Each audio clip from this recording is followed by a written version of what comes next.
My name is Nora Bishop. I am 36 years old, and for 6 long years I paid rent every single month to live inside a house that, on paper, already belonged entirely to me. My mother never knew that. My father never knew it either. My younger brother Travis, the golden child of that family, never once suspected it. All three of them believed they were doing me a generous favor by letting me stay under their roof. The week after Travis got married, my mother slid a folded sheet of paper across the kitchen counter toward me, a notice that my rent was going up, and when I looked at her, she smiled. She said, "If you can't pull your weight like a real adult, Nora, then maybe this family isn't the right place for you." I did not raise my voice. I did not cry where she could see it. I picked up the paper, I read the higher number printed on it, and I wrote that month's check before I went to sleep, the same way I had written more than 60 checks before it. What my mother did not see, what none of them ever bothered to look for, was the small drawer in my bedroom that I always kept locked. Inside that drawer sat a plain manila folder from an estate lawyer named Mr. Coleman, and inside that folder was a property deed, and on the line marked owner there was one single name, and that name was mine. My grandmother had arranged all of it carefully before she passed, because she had seen the things the rest of them could never be bothered to see. So every month I handed my parents rent for my own home, and I kept my face calm, and I waited, because I had quietly promised myself that a day would come. That day finally arrived on a cold Sunday afternoon in October, at a dinner my parents threw to celebrate themselves, when a soft-spoken man in a gray coat laid a single envelope down on the table. To understand why I allowed it to go that far, you have to come back with me to the spring when my grandmother died. Grandma Ruth was my mother's mother, and for most of my childhood she was the only adult who looked at me and truly saw a whole person. We lived 2 streets away from her house on Linden Street, a narrow blue house with a crooked porch, and a garden she tended like it was a third child. In my family there were 2 children, and the math of love was never split evenly between us. Travis was 3 years younger than me, and from the day he was born, he was treated like the family's whole reason for existing. When Travis wanted to play hockey, my father bought the full set of gear and drove 2 hours to every game.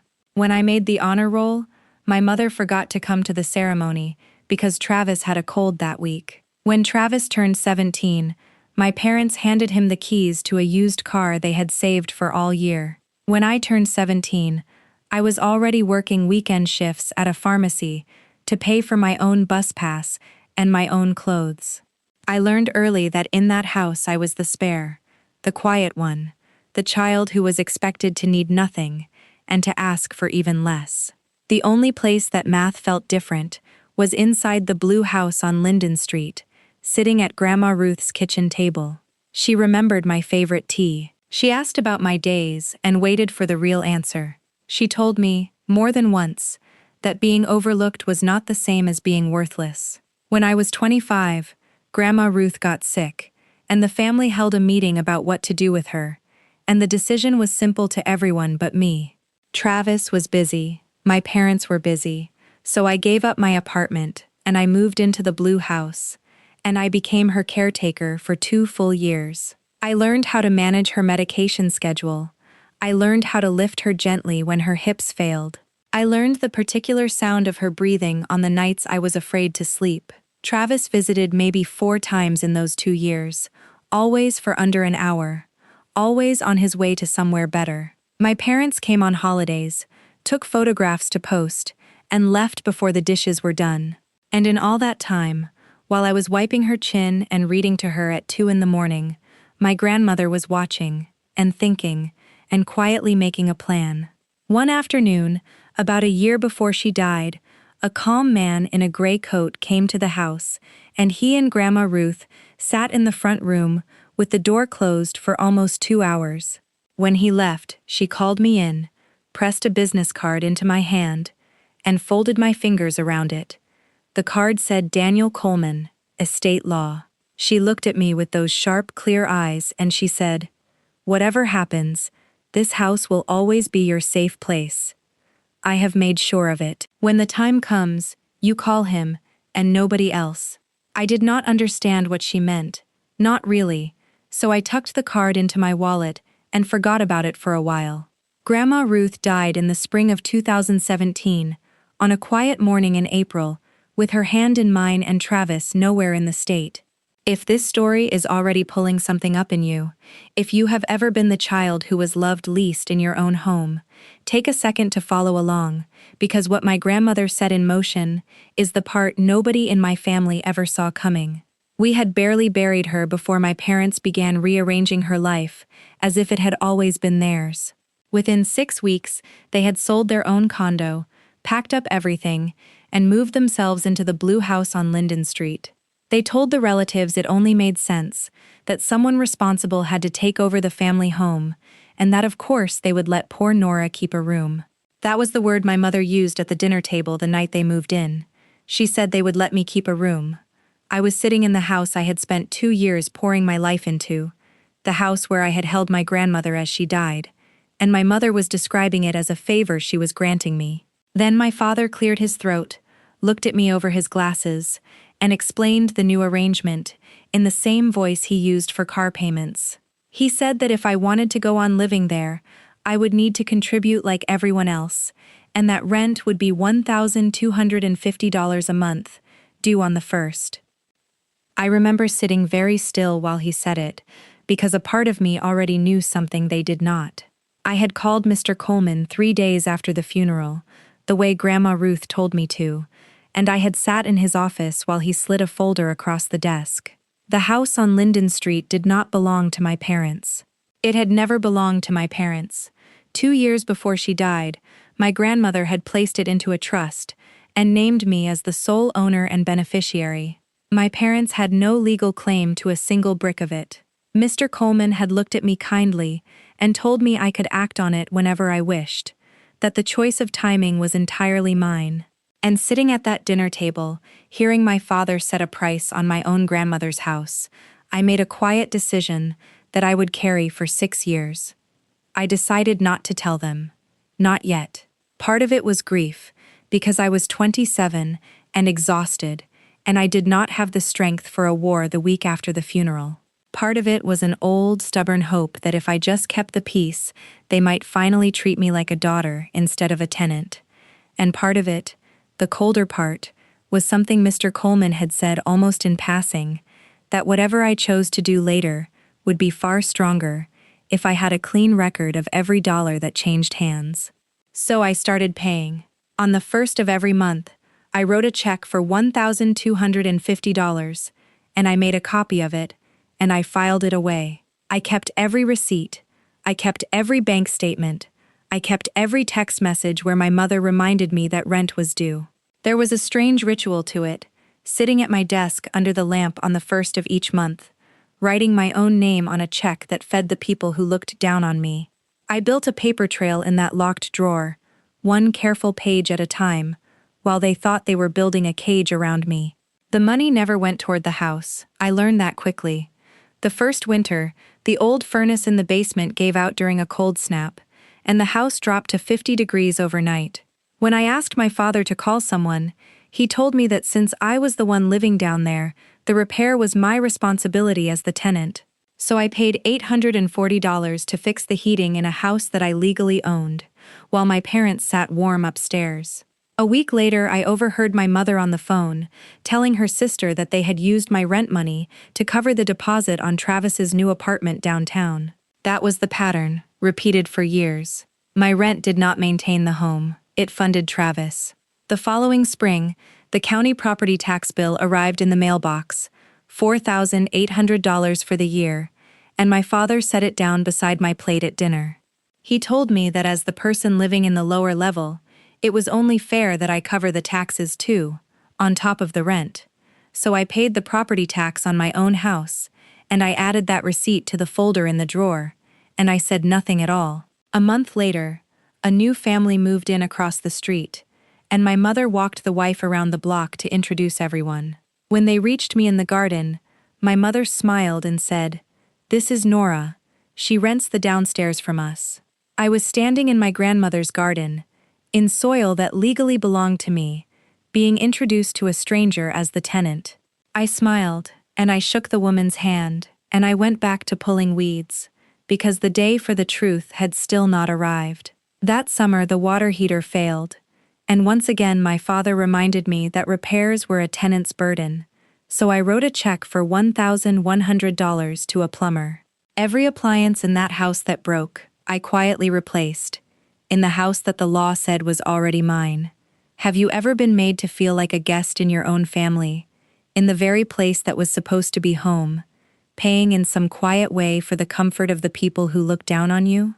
If you have, then you already understand the exact kind of tired I am describing. There was a January when I caught a bad case of the flu, and I lay in the basement for 4 days with a fever, and not one of them knocked on my door. I thought about all the times my mother had stayed up nights, when Travis had so much as a sniffle, and I understood, finally, that the difference was never going to change. In 2019, Travis got engaged to a woman named Bethany, and the wedding became the family's entire universe for a year. My parents spent freely on it. There was a venue by the river, a live band, and a guest list of 200 people. My mother pulled me aside 3 weeks before the wedding and told me that a contribution of $2,000 from me would look appropriate to the relatives. I was paying her rent on my own house, and she was asking me for a gift to celebrate the brother who was being handed everything. I gave it. I gave it because it was easier, and because I was still telling myself a story about keeping the peace. I was not asked to be in the wedding party. I was seated at a back table near the kitchen doors, between 2 elderly cousins I had never met. During the toasts, my father stood and thanked everyone who had supported Travis on his journey, and he named my mother, and he named Bethany's parents, and he never once named me. I had given them more than $74,000 in rent by then, plus the gift, plus the repairs. Not one sentence of thanks. The week after the honeymoon, my mother handed me that folded sheet of paper across the counter, the rent increase, raising me from $1,250 to $1,500 a month. When I asked why, she said the cost of running a family had simply gone up, and she gave me that thin smile, and she said the line about pulling my weight like a real adult. I wrote the check. I copied it. I filed it. That Thanksgiving, my mother asked me to come early to help in the kitchen, and I spent 4 hours cooking a meal for 16 people. When the food was finally ready, there was no place set for me at the main table, so I ate alone on a stool by the stove, with a plate balanced on my knees. My mother told the guests that I preferred it that way, that I had always been the shy one who liked her own company. I had cooked the turkey, the stuffing, and 3 of the pies, and I was described to the whole room as a girl who simply liked to hide. A few months later, my father traded in his old sedan for a brand new pickup truck, and he parked it in the driveway like a trophy. I recognized the timing immediately, because I had just made my 40th rent payment, and the down payment on that truck matched it almost to the dollar. Around the same time, my mother asked to borrow $3,000 from me, just for a few weeks, just until a bonus came through.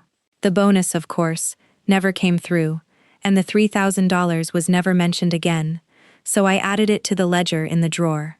My own car, a 15-year-old hatchback, broke down twice that year, and I patched it together cheaply each time, because every spare dollar I had was already going to them.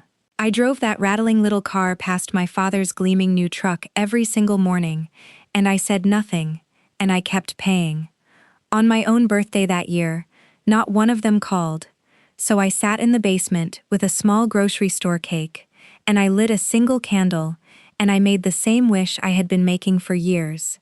In 2021, Travis decided he was going to be a restaurant owner. He had never run a business, never managed a kitchen, never balanced a budget in his life, but my parents treated the idea like a coronation. I sat at a family dinner and listened to them promise him $40,000 to get the restaurant started, a place he wanted to call Ember. I knew exactly where a good portion of that $40,000 had come from. It had come out of my bank account, 12 months at a time. The restaurant opened that autumn with a party I was not invited to. I saw the photos online, my whole family raising glasses in a room I had paid to fill. When I mentioned to my mother that I would have liked an invitation, she told me the evening was for people who mattered to the business, and that I should stop making everything about myself. That Christmas, when I came up the stairs with gifts I had wrapped for everyone, my mother looked at me and said the table was set for family, and that I could eat down in my own space. I carried the gifts back down the stairs, and I set them by the door, and I ate alone, and I told myself, one more time, that the day was coming. There were nights I scrolled through the photographs they posted online, of dinners I had cooked, and celebrations I had paid for, and I felt like a ghost haunting my own family album. My mother had taken to telling people at church that the house they lived in had been in the family for generations, and that they had earned everything they owned through hard work. Every word of it was a lie, and I knew it, and the folder in my drawer grew thicker, one careful page at a time. By the spring of 2023, I had handed my parents just under $99,000 in rent, across 6 years, for a house that was mine the entire time. I was 35 years old, and I had become a stranger who funded her own family's contempt, and I had told myself for years that the right moment to stop had simply not arrived yet. Then, on a Tuesday in September, the right moment walked up to my own front door and rang the bell. I came home from work to find a woman in a blazer standing on the porch, holding a tablet, photographing the front of the house. I asked if I could help her, and she smiled and said she was the listing agent, and that the sellers had asked her to take photos before the open house. The sellers. I asked her, very calmly, what address she thought she was photographing. She read me the address of the blue house on Linden Street, my grandmother's house, my house, and she told me it was going on the market that Friday for $490,000. I went inside, and I found my parents in the kitchen, and I asked them as steadily as I could whether they were selling the house. My mother did not even look guilty. She said yes, they were selling, and that the money was going to help Travis open a second location for Ember, because the first one was struggling. She told me I would have 60 days to find somewhere else to live. She said it the way you would tell a tenant, because to her, that is all I had ever been. And something in me that had been holding its breath for 6 years, finally, quietly, let it out. I did not yell. I did not show her my hand. I said, 60 days. Understood. And I went upstairs to the locked drawer. That night I called Mr. Coleman at the number on the old business card, and his voice was exactly as calm as I remembered. I told him everything. The sale, the listing agent, the second restaurant, the 60-day notice my mother had given me to leave my own house. He was quiet for a moment, and then he said the words I had been waiting 6 years to hear someone say out loud. He said, Nora, they cannot sell what they have never owned, and you can choose precisely how they find that out. We met in his office 2 days later, and we laid it all out across his conference table. The trust documents, the deed in my name, the 6 years of canceled checks, the property tax receipts, the bank records tracing my rent into Travis's apartment, his wedding, and his restaurant. Mr. Coleman looked at the stack, and he told me it was the cleanest case of its kind that he had seen in 30 years of practice. Then he asked me how I wanted to do this. Quietly, with a letter, or in person. I thought about the back table by the kitchen doors. I thought about the toast with no thanks. I thought about a furnace at 50 degrees, and a stool by the stove, and a flue nobody noticed. And I told him there was a dinner coming up, on the second Sunday of October, where my whole family would be gathered in one room. My parents threw that October dinner to celebrate the upcoming sale and to toast Travis and his second restaurant before the money came through. They invited everyone. Aunt Margaret, my mother's younger sister, who had always been kind to me, in small, quiet ways. Cousins, old family friends, Bethany's parents, 14 people around the long table in my grandmother's dining room. The house still smelled faintly of her, of the lavender she had kept in the cupboards, even after 6 years of my parents living in it. I arrived a little late, on purpose, and I brought Mr. Coleman with me, introduced simply as a friend who had given me a ride. My mother frowned at the stranger but said nothing, because there were guests, and appearances mattered more to her than almost anything in the world. We ate. We made small talk about the weather, about Travis, about the price the house might fetch. And near the end of the meal, my father stood up with his glass, the same way he had at Travis's wedding. He thanked everyone for coming. He talked about new chapters and family sacrifice. He announced that the sale of the family home would close within the month, and that the proceeds would help Travis build something lasting. He raised his glass toward my brother, and the table raised theirs, and my mother looked across at me with that thin, satisfied smile, waiting to see me swallow it one more time. For one long moment, I felt the old reflex rise up in me, the urge to smile, to nod, to let it pass the way I always had.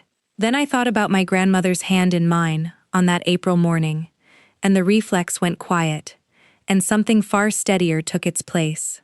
I set down my napkin, and I stood up, and I asked if I could say a few words before the toast. The room went still, in the way rooms do when something is about to change. I told them I wanted to thank my grandmother, Ruth, who could not be there, but who had thought carefully about this exact night long before any of us had. Then I nodded to Mr. Coleman, and he opened his leather folder, and one by one, he began to lay documents on the table. He set down the first page. "This is the trust your mother created in 2015, he said. He set down the second page. "This is the deed to this house. There is one owner listed.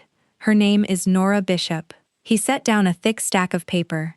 "These are 72 rent checks, written by Nora, cashed by Gerald and Diane Bishop, for a house that has belonged to Nora the entire time." He set down another page. "This is the county tax bill, paid by Nora, on a home she has owned since 2015. He set down one final printout. "And these are the bank transfers, showing where each of those rent payments actually went." The smile fell off my mother's face, one muscle at a time. My father reached for the deed with a shaking hand, read it, and read it again, as if the words might rearrange themselves if he stared at them long enough. He pushed his chair back and said there had to be a mistake, that the house had always been meant for the whole family. Mr. Coleman did not raise his voice. He simply rested one finger on the deed and said, "The law does not run on what was meant. It runs on what is signed, and this is signed." Travis laughed, the nervous laugh of a man who has not understood yet, and asked what the joke was. There was no joke. Travis turned to our parents and asked them, slowly, whether any of it was true, and neither of them could look at him. For the first time in his entire life, the golden child was looking straight at the people who had spoiled him, and seeing them clearly. Bethany stared down at her plate, and then over at Travis, and I watched something cool and uncertain settle across her face, as the truth of what she had married into came into focus. I looked at my parents, and I kept my voice low and even, because I did not need it to be loud. I told them that for 6 years, I had paid them almost $99,000 to live in a house I owned outright. I told them the money they had taken from me had paid for Travis's apartment, and Travis's wedding, and the restaurant called Ember. I told them they could not sell this house on Friday, or any other day, because it had never, not for one single moment, been theirs to sell. I told them I could account for every dollar, and then I did, out loud, slowly, so the whole table could hear it. The deposit on Travis's apartment, the $2,000 for his wedding, the $40,000 for Ember, the truck sitting in the driveway, the $3,000 my mother borrowed and never returned. I named each one like a coin laid down on the table, and with every item, my mother grew a little smaller in her chair. Aunt Margaret put her hand over her mouth. Bethany's mother set down her fork. 14 people sat in a silence so complete that I could hear the old clock ticking out in the hall. One of the cousins asked Mr. Coleman quietly whether this could really be legal, whether a thing like this could really be true, and he answered her with a single calm word. Yes, my mother finally found her voice, and it came out thin and furious, and she said that I had no right to humiliate them in front of everyone. My father tried one last door. He said that they had raised me, and fed me, and that surely all of that counted for something against what I owed them. I told him that parents who raise a child do not hand her a rent bill in her own home, and that the only debt in this room had been running in one direction for 6 years. He had no answer to that, because there was none. And that was when I reached into my own bag, and I took out the last envelope and I slid it across the table to her, exactly the way she had once slid a rent increase across the counter to me. For 6 years, on the first of every month, they had collected a payment from me. This was the last payment they would ever receive from this house. Inside that envelope was a formal notice to vacate, signed, witnessed, and entirely legal, giving them 30 days to leave the property owned by their daughter. Their final payment was an eviction notice, and I handed it to them myself, in front of everyone they had ever tried to impress. My mother opened it with trembling fingers, read the first line, and set it down as if the paper had burned her. She looked up at me and asked, in a small voice I had never heard her use before, how I could do this to my own family. I told her I had asked myself that same question on the first of every month, for 6 years, while I sat at my desk and wrote her a check. My father said my name once, the way he used to when he wanted me to be reasonable, to sit back down and let the whole thing go. I did not sit down. I had spent 6 years sitting down. Then I picked up my coat, and I thanked Aunt Margaret for coming, and I walked out of the dining room into the cool October air. For the first time in that house, I was not leaving as a tenant. I was leaving as the owner, on my own 2 feet. The Friday open house never happened. There was nothing for them to sell. Mr. Coleman handled the rest with the same quiet patience he had once shown my grandmother. The listing was pulled. The agent apologized to me directly. My parents had 30 days, and for the first 2 weeks they tried everything: the shouting phone calls, the long guilt-heavy messages, the relatives sent over to plead on their behalf. But the documents did not care about any of it, and the law did not bend, and on the 30th day they packed the same boxes they had once carried in, and they left. The second restaurant died before it was ever born, because the money that was supposed to fund it had never actually existed. Within a year, the first location, Ember, closed its doors too, and Travis learned, for the first time in his life, what it felt like to be told no. Aunt Margaret called me a week after the dinner, and she cried, and she told me she had suspected for years how they treated me, and had stayed silent, and that she was deeply sorry. She became, in the end, the family I chose to keep. I never sued my parents for the $99,000. Mr. Coleman said I had a strong case, and I believed him. But I had stopped needing to win anything against them. I let the money go, and I kept the house, and I decided that buying back my own peace at that price was the cheapest thing I had ever done. I still live in the blue house on Linden Street, with the crooked porch and the garden that I have slowly brought back to life. I planted the same tomatoes my grandmother used to plant, in the same corner of the yard, where the afternoon light lands the longest. Some evenings I sit on that porch with a cup of her favorite tea, and I think about how long I confused keeping the peace with being treated fairly. For 6 years I told myself that if I just paid enough, and asked for little enough, and stayed quiet enough, they would finally choose me. They never would have. People who see you as a tenant will keep charging you rent, for as long as you keep believing the lease is real. My grandmother understood that about them long before I did. She could not change who they were, so instead she made sure that one day I would have the standing to walk away on my own terms. What she gave me was never really the house.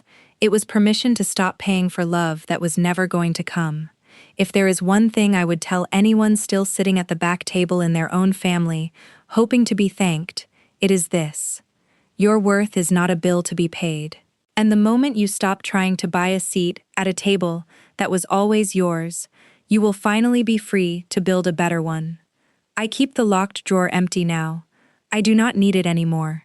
The house is mine. The quiet is mine.